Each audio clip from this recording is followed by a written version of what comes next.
and you can send the message that God's children are no longer for sale. Horrific what's going on. So when I heard this movie was coming out, I just wanted to support. I do believe that child trafficking is a problem, and I think that mainstream media does not address it in a reasonable way. Tamara Ugolini here for Rebel News in Peterborough, Ontario, and behind me is a Cineplex theater where I will be viewing The Sound of Freedom. The 2+ hour documentary is based on the true story of former United States government agent Tim Ballard, who was fed up with simply chasing pedophiles and made it his life's mission to also rescue their child victims. The role was played by actor Tim Caviezel that was filmed originally in the summer of 2018, but hit roadblock after roadblock trying to find a studio to distribute it. Finally, Angel Studios stepped up to the plate 5 years later. Despite the Rolling Stone calling this a QAnon-tinged thriller about child trafficking, designed to appeal to the conscience of a conspiracy-addled boomer, which obviously missed key points in the documentary and opted instead to discredit the horrific reality of child sex slavery. But it is undeniable that this is a documentary based on a real person, Tim Ballard, who now runs the anti-sex trafficking nonprofit organization called Operation Underground Railroad. Their website has an entire blog post dedicated to confirming which parts were true and which parts were thriller embellishments, with explanations and elaborations for each. But this film has brought in more money than Disney's latest woke endeavor in the Indiana Jones series. So we're going to see if we can get some opinions of people either heading into the film or when they come out afterwards. Stay tuned. What compelled you to come to The Sound of Freedom today? I just think there's so many lies in the media now about the level of evil that's in the world, and it just seemed like finally someone had the courage to stand up and tell the truth. I do believe that child trafficking is a problem, and I think that mainstream media does not address it in a reasonable way, in a responsible way, to be honest. And so I would like to find out more about it and have a better understanding of what's going and maybe be able to help and do something. A few years ago, I started looking into this kind of stuff, and it was really eye-opener. Horrific what's going on.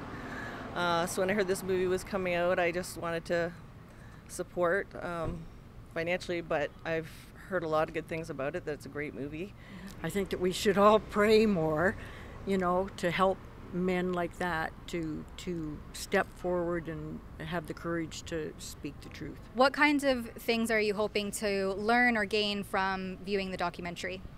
Maybe an inspiration to get involved in this area. I don't know how, but it might be something to look at. And everyday citizens, in your opinion, how can they get involved, take action, stop these horrific crimes from continuing? Well, I think that they had the little barcode on the bottom of the screen. I think that that's an opportunity for people to take that and maybe give them some funds or support them that way. For anybody who might not be familiar or anyone who's maybe on the fence about coming to see the film, what would your message for them be? I think you should definitely come and see it. In fairness, I haven't seen it yet. However, be informed, find other sources of media, find new opinions.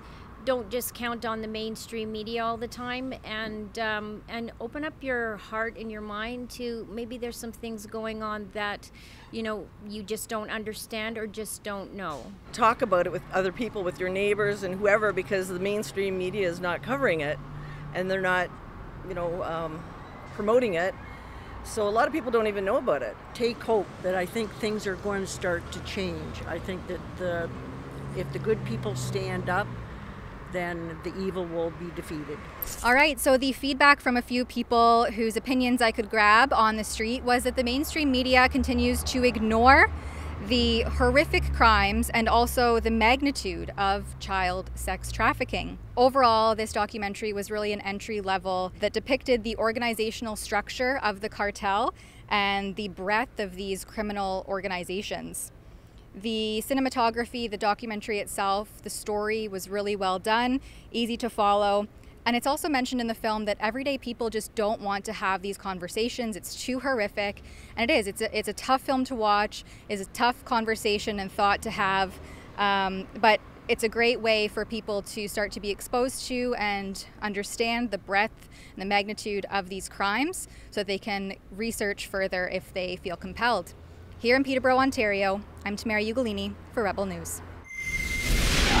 The infiltration of potentially criminal people into spaces that were traditionally reserved for women and children, vulnerable spaces like washrooms and change rooms, is something that we are seeing more and more of under the radical trans ideology. If you oppose this infiltration and you would like to keep kids' spaces safe, then you can check out our campaign at keepkidsspacessafe.com, where you will see all of our reports, and you can also sign up there so you can stay tuned on all of our reports.